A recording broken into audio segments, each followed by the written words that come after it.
Good day mga boss, another day, another installation po tayo. Meron po tayong unit tayo ng isang Nissan Navara po mga bossing, no? Sira ay nagabili sa atin ng Kion Sondra na fog light. Ayan po mga bossing, no? As you can see po mga bossing, fit na fit po siya mga bossing, no? At may fresh routed pa rin siya mga bossing. Pinakamaganda sa ating Kion Sondra na fog light, no? Cutting wires po tayo dito mga bossing, about warranty po tayo dito mga bossing, ha?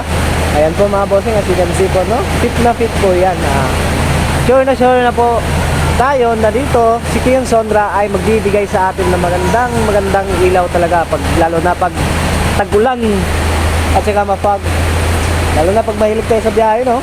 Kailangan talaga natin ng malakas na ilaw kasi delikado po talaga sa daan.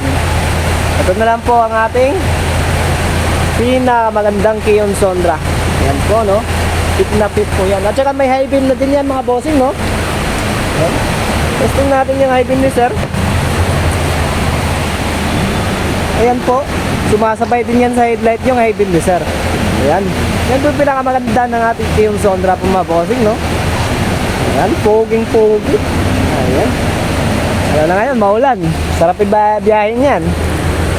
Location po natin, Purok-Bada daw, Pagadian City. Katabi po tayo ng RSP. Ayan po mga bossing, no? Kung may gusto mga katanungan at gustong bumili kahit malayo, PM nyo na lang sa aming page sa Andres Auto Accessories po mga bossing, no? Business hours natin Monday to Sunday 9 AM to 5 PM tayo dito mga bossing. Ayan po mga bossing, as you can see, poging-pogi. Sarap ibiyahe nito ngayon lalo na pag tag-ulan. Powered by Kion Sondra po tayo dito mga bossing, no? No cutting wires. Dito lang po yan sa Purok-Bada daw, Pagadian City, sa Boca del Sur.